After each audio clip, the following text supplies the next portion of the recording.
Hello, this is my last video for this afternoon, evening, and I will be asking Ms. Urquhart.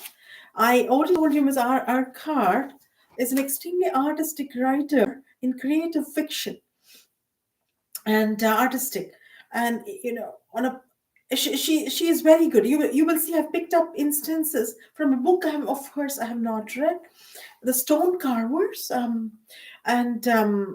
I couldn't find the nature of things, but I'll come to that. She can actually, the descriptions I have chosen from her, the underpainter, and this book, and the nature of things is more, it's not as literary artistic in the literary sense of the word, but it's more, it's also very good though, very descriptive. It's more like current author, so I would actually rate her, and and I have nothing to gain from this. Not She's not marking me on any assignment or anything, or handing me a book contract.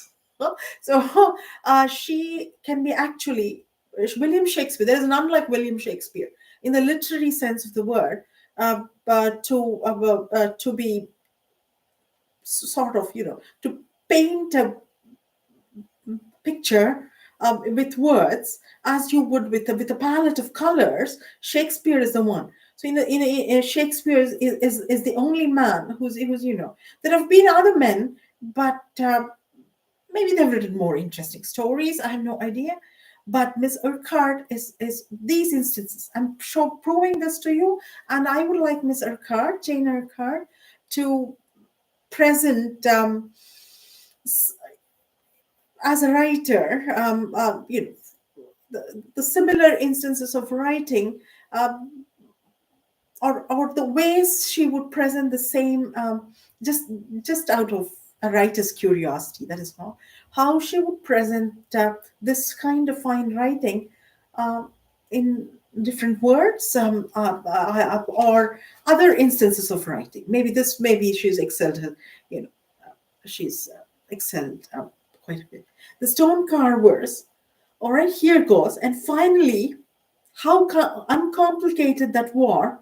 And within brackets, the previous sentence meant this: with a chosen line of work, because she worked on stone or wood carving. And the person being referred to had few projects, and anyway, you will have to read the preceding portion. And finally, and going back, I'll give you a continuous description. I've explained, and finally, how uncomplicated that war would seem in the face of two real wars that would follow: the war with Eros, and then the Great War itself. I myself have fought a war with eras, and I think nobody has done this. No, a war with eras is a simply brilliant description. And second, um, carve a crucifix or a Blessed Virgin. This is also simply, but writers do this sort of thing. Writers think of things, particularly writers, because I myself write, but I don't have formal education in the liberal arts. It's more of a quiet skill, because from years of reading and that sort of thing, and some talent, early talent. And so writers do this sort of thing. But this is third. This is a tale about Upper Canada, and within quotes, I'm taking the line out. There's a descriptive passage. He was enchanted by the appearance now and then of perfectly round ponds of water.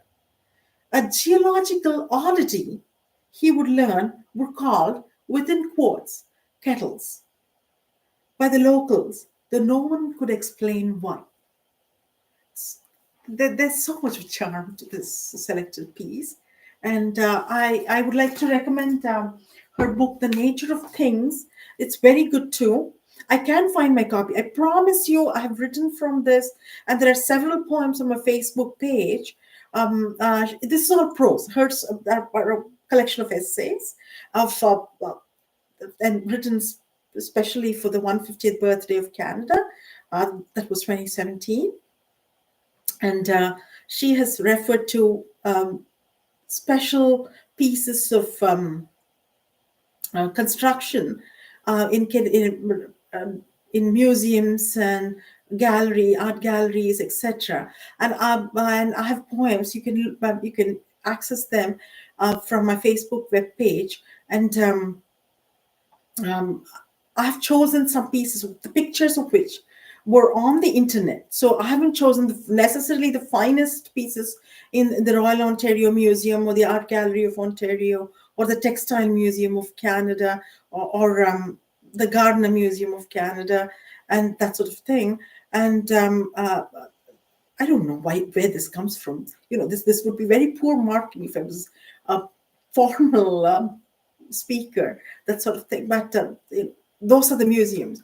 There may be other museums, and maybe those people may be wishing me to say this because there are other museums out there, and that sort of museum or art gallery. And I went to the Contemporary Museum. I beg your pardon, the Contemporary Museum, of course, of Canada. And my question to Mr. Urquhart would be, how would you describe a piece from the Art Gallery of Ontario, uh, from the Royal Ontario Museum, hands-on, The Mummy wins. There's nothing like this. I bet you the Bat Cave and the Mummy, your child is going to win. All right? You should take your child to the Royal Ontario Museum. And there are a number of other things too, beautiful things. But these are a favorite with children. Or in the Royal Ontario Museum, how would you, as in an essay, I would like this in the Globe and Mail, describe the mummy, the Egyptian mummy, and in the Art Gallery of Ontario, offhand, what piece? I don't want to choose a painting because then I would be forced to kind of. I would be compelled, not forced. I'd be compelled to pick up a brush by these forces within me, and I'll have paint, and for some time I want to do other things. So maybe a painting is not such a bad idea, but there are some ships on the lower floor, and those are again because stone carving and wood carving. It's mostly about wood carving, and there's a particular section where she says, fashioning it out into flesh, this block of wood, fashioning it out into flesh. It's simply amazing. All right, so if you've done this sort of thing, the joy you experience, the shapes beginning to come, little things. Here, I'll show you a simple carving I did. This is hydrangea, and I have a rose and a tulip and other things, and these are all on my Facebook webpage, so you can see them at leisure. And maybe one of those ships, they're dating back the history and etc. How would she describe it? And write it in an essay. All right, that's all I have for Ms. Urquhart, Jane Urquhart.